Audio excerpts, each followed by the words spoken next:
Halo pemirsa GPR TV dari Sabang sampai Merauke, dari Miangas hingga Pulau Rote. Bertemu kembali dengan saya Ladiantri Arfiani dalam laporan khusus World Water Forum ke-10.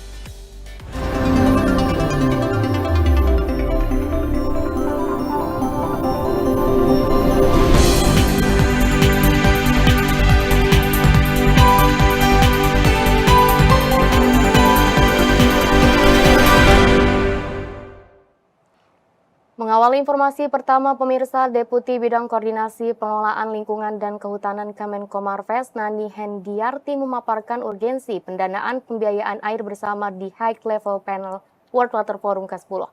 Menurut Nani Hendiarti dibutuhkan investasi senilai 140 miliar rupiah untuk menyediakan air bersih murah dan mudah diakses.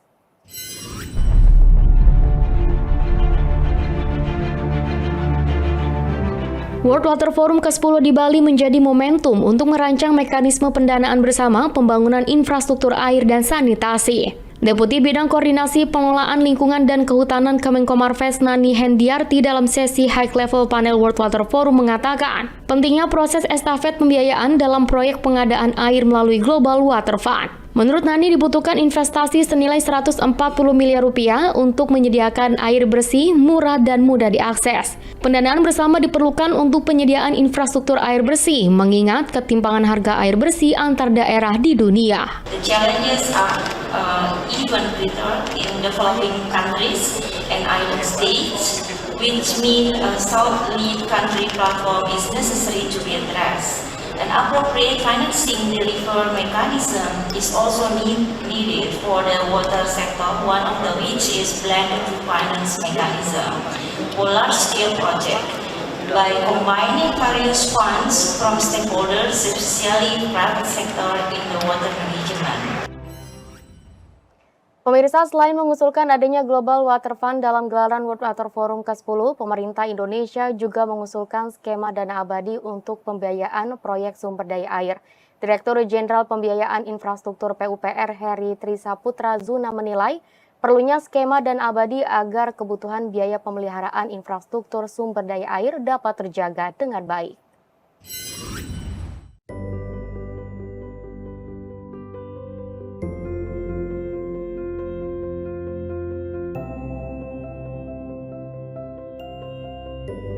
Pemerintah Indonesia mengusulkan adanya skema dana abadi untuk pembiayaan proyek sumber daya air saat World Water Forum 2024. Direktur Jenderal Pembiayaan Infrastruktur PUPR Heri Trisaputra Zuna mengungkapkan inisiasi pemerintah Indonesia ini termasuk mengusulkan adanya Center of Excellence di ajang World Water Forum 2024.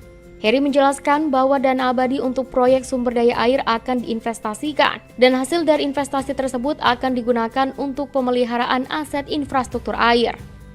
Dalam konferensi pers, ia mengatakan dana abadi air yang diusulkan oleh Indonesia nantinya akan berasal dari beberapa sumber dana, mulai dari dana pemerintah hingga sumber eksternal seperti biaya jasa pengelolaan sumber daya air. Untuk itu, pemerintah Indonesia mendorong adanya dana abadi yang diharapkan dapat meningkatkan konsistensi pembangunan proyek yang berkelanjutan. Pada kesempatan ini juga di dalam Center of Excellence, pemerintah Indonesia mengusulkan yang namanya Endowment Fund untuk Water Resource Project. Jadi dana abadi semacam seperti itu. Gunanya untuk apa? Untuk agar kebutuhan biaya pemeliharaan infrastruktur sumber daya air dan juga untuk menjaga konservasi di hulu bisa terjaga dengan baik, karena semuanya tentu membutuhkan biaya. Masih dalam laporan khusus World Water Forum ke-10 pemirsa, Kementerian Pekerjaan Umum dan Perumahan Rakyat menyatakan program penyediaan air minum sanitasi berbasis masyarakat dan sanitasi berbasis masyarakat sebagai contoh baik dalam pengelolaan air di perhelatan World Water Forum ke-10. Staf ahli Menteri PUPR Bidang Teknologi Industri dan Lingkungan Endra Saleh Atmawijaya memastikan program PAMSIMAS dan Sanimas terus berlanjut. Pemerintah Indonesia melalui Kementerian Pekerjaan Umum dan Perumahan Rakyat menyatakan program penyediaan air minum dan sanitasi berbasis masyarakat sebagai contoh baik dalam pengelolaan air di perhelatan World Water Forum ke-10. Pamsimas dan Sanimas merupakan infrastruktur berbasis masyarakat yang melibatkan partisipasi masyarakat dengan prinsip penyelenggaraan, mulai dari perencanaan, pelaksanaan pembangunan, sampai dengan pengelolaan yang semuanya dilakukan oleh masyarakat. Pamsimas berperan dalam membantu desa-desa yang sebelumnya sulit mendapatkan air bersih dan pada akhirnya berhasil mendapatkan air bersih program infrastruktur berbasis masyarakat.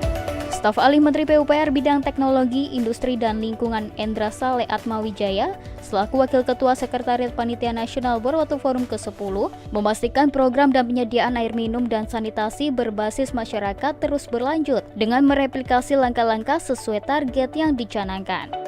Nah, jadi saya kira Pamsimas karena ini baik, kita optimis bahwa kita juga tidak hanya mengandalkan dari bantuan World Bank ya tadi ya, tapi kita bisa lakukan sendiri.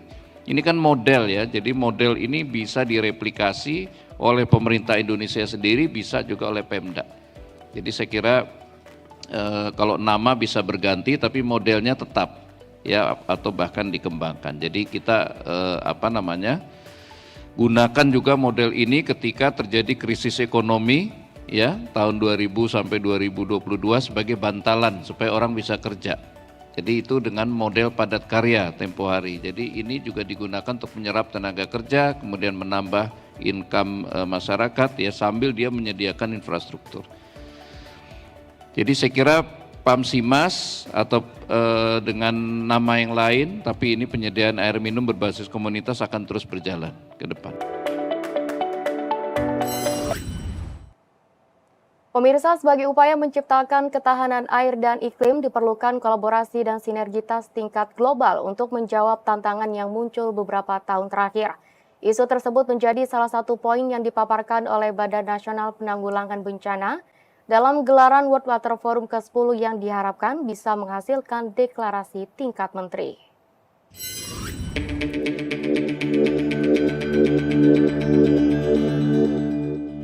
Perubahan iklim menjadi salah satu pemicu utama dari berbagai persoalan air global seperti hujan berlebihan karena perubahan iklim yang menimbulkan bencana banjir hingga longsor di berbagai negara.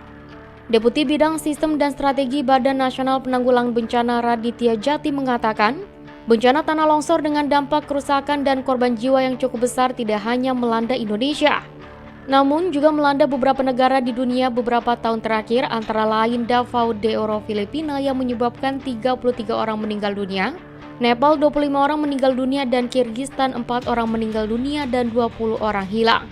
Untuk itu, sebagai upaya menciptakan ketahanan air dan iklim, diperlukan kolaborasi dan sinergitas tingkat global untuk menjawab tantangan serta isu mengenai air yang muncul beberapa tahun terakhir. Isu tersebut juga menjadi salah satu poin yang dipaparkan oleh BNPB dalam gelaran World Water Forum ke-10. Hal itu perlu dibahas secara konkret melalui Forum Air Dunia sehingga bisa menghasilkan deklarasi tingkat menteri sebagai keluaran utama. Sebagai salah satu narasumber dalam pertemuan World Water Forum ke-10, BNPB sangat mendukung upaya pendalaman isu-isu terkini di berbagai sektor seputar air, sehingga dapat menghasilkan komitmen politik untuk perbaikan pengelolaan air ke depannya.